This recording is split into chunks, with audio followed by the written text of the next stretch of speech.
Hej så, og velkommen til min guide om, hvordan man er skiltansvarlig på Shortnews, og hvordan følger med, og hvordan man egentlig gør. Det første, jeg gør med video, det er det hjemmeside, vi bruger. Vi bruger Shortnews.dk. Så bruger vi den hjemmeside, der hedder Harvest. Og så kan det.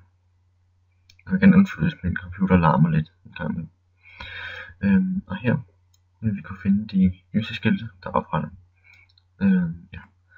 En anden hjemmeside, vi bruger, det er google.com, hvor du hernede, eller op i menuen her, du kan finde skilte med tekst, når vi er altså ude til det.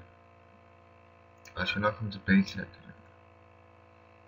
der. Den her, som vi skal bruge, det er en hjemmeside til at oprette skilte med. Så bruger jeg til Motorborg, hvor du så her kan finde en hjemmeside. Og der kan vi også tilbage til. Hjemmesiden du også skal bruge. Og der findes for alle hotellerne. Så tager vi for det danske hotel til at starte med. Her vil du gå, skråstreg, gangdata, skråstreg, external, flash, text. Så vil du se den her lange hjemmeside, hvor vi både kan se skilte, og vi kan se andre ting, der er på hotel. Så skal vi selvfølgelig også bruge Google Translate, som jeg har her. Ja. Det er egentlig de bestemte hjemmesider, vi bruger til forskellige ting. Når vi finder en skiltstation, der kan du trykke ind her. Eller vil du trykke ind her.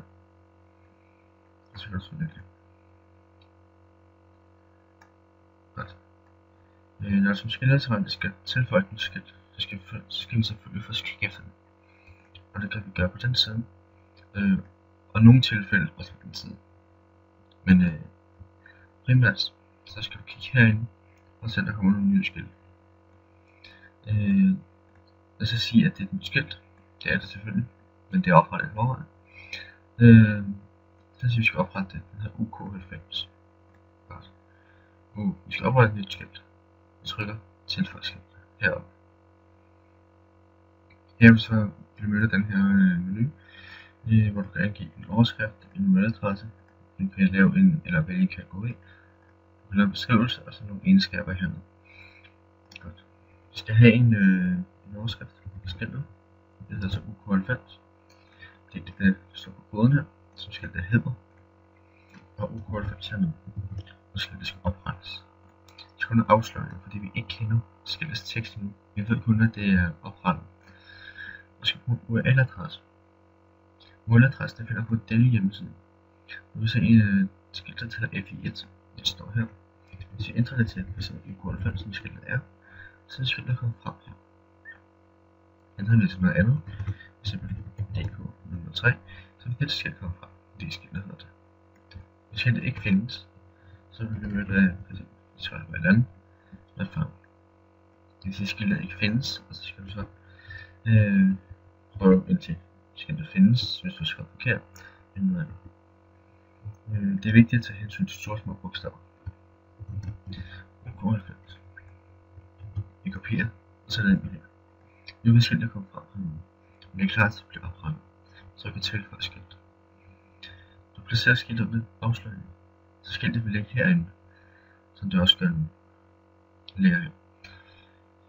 Når der så ligger noget tid, og det pludselig, så skal skiltansvarlig tænker på, når nogle skilte skal rettes. Det vil sige, når nogle skilte, der skal have en overskrift, en beskrivelse, altså en tekst. Så kommer du på Google,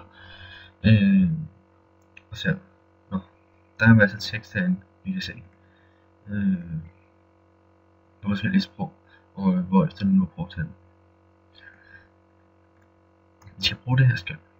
Vi kan se, der er en overskrift her, der står skiltskud, men hvor der er ikke nogen beskrivelse. Der er på de andre skilte. Men det skal ikke ødelægge vores dag. Vi kender overskriften, som selvfølgelig skal oversættes til dansk via Google Translate. Men lad os sige, at vi Vi tager det her skilt.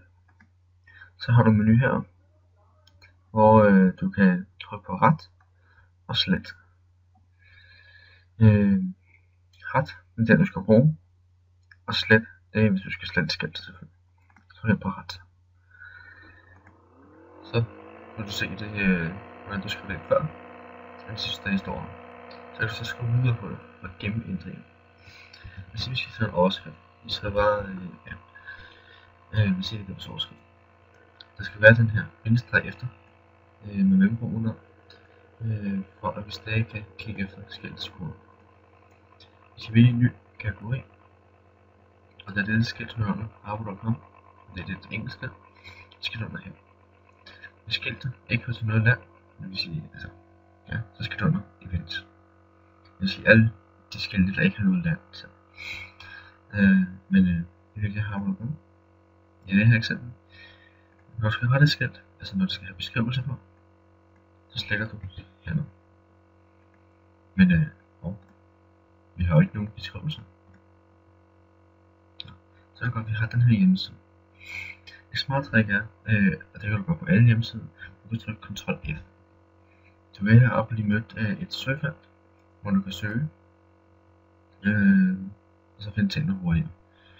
Så du kan se, så har jeg søgt på UK190, som er det vi skal bruge. Hvis jeg søger det, så skal jeg bare ind igen. Og vi vil ikke kunne finde det, fordi jeg er jo inde på det danske hotel. Vi skal gå ind og kigge på harbo.com, og det er jo derinde, at skiltet er brugt. Og derfor er det vigtigt at se, hvilke først at kigge på, hvad skiltet hedder. Altså her, der er for eksempel FR, det vil sige det fransk skilt, så skal vi ind på harbo FR, skråstreg gentagelser osv. Men her kan vi se, at det er et engelsk skilt, det vil sige harbo.com, der skal vi deraf. UK90. Så kom det frem. Vi fik 2 resultater. Vi fik på en overskrift og en beskrivelse. Vi ser her. Overskriften. Det passer skam til det, der står der. Og for at finde beskrivelsen, så vil du finde det. Og så vil du så se beskrivelsen her. Den måde du kan kende forskel på, om det er overskrift eller beskrivelse. Det er herude. Der står batch desk. Det vil sige, at det er beskrivelsen. Og hvis det er overskriften, så er det batch name. Sådan noget. Det vil så se, der står skiltets kode. Og så ser vi teksten, som også skal oversættes til dansk. Når du oversætter det, så retter du det. Du må slette teksten hernede. Vi skriver noget, gør det her bundet, så er det bare gør det her bundet. Og som udgangspunkt, så vil jeg personligt gerne have, at man laver et komma efter. Hvis der ikke er noget udråbstegn eller spørgsmålstegn, så laver man et komma, og så skriver du måned og årstal på, som i det her tilfælde er i februar 2013. Og det er for at være sikker på, at brugerne, når du tjekker skilte, ikke skal trykke ind på skiltene, for at se, når det er brugt, eller for at se, hvor lang tid det var tilbage, skiltet blev brugt, hvis du var interesseret i det. Dog, det er måske et dårligt eksempel, men når det er et eventskilt, hvis det skal under events, så skal du tjekke, om skiltet er brugt på det danske hotel. Og den grund at skrive ikke på. Hvis det ikke er brugt, det vil sige, at der kommer 0 resultater frem. Hvis der kommer 2 resultater frem, altså en overskrift og en beskrivelse, så skal du selvfølgelig tage dem, kopiere dem, og så dem her. Men hvis ikke er der, altså du skal selvfølgelig ikke skrive det her på, så vil det bare stå altså ud der. Og hvis det ikke er på et dansk hotel, så skriver du det her. Og så at vise brugeren, at det er ikke brugt. Men det er kun eventskilte, der skal på. På andre skilte under forskellige lande, så behøver det ikke. Du kan nu trykke gennem ændringen, og så vil lande under harbo.com. Og når du har flyttet skiltet til kategori, så siger du flyttet til events. Så skal du huske at flytte skiltet på plads. Nu står skiltet selvfølgelig alle sammen i rækkefølge, men lad os sige, at du skal flytte det her skilt, så kan du simpelthen trække i det. Og det er vigtigt hver gang du husker det. Skiltene skal stå i alfabetisk rækkefølge. Så A, og så kommer B, og så C, og ja, du ved forhåbentlig hvordan alfabetet ser ud. Ja. Det er sådan set det, jeg vil vise. Ja. Hvis du har nogle spørgsmål, så er du velkommen til at skrive, så skal jeg besvare så godt du kan. Ellers så håber jeg, at du fik meget godt ud af den her guide. Undskyld hvis jeg har glemt noget, hvis jeg har det. Så er du også velkommen til at spørge. Ellers så vil jeg skrive det til videoen. Vi ses.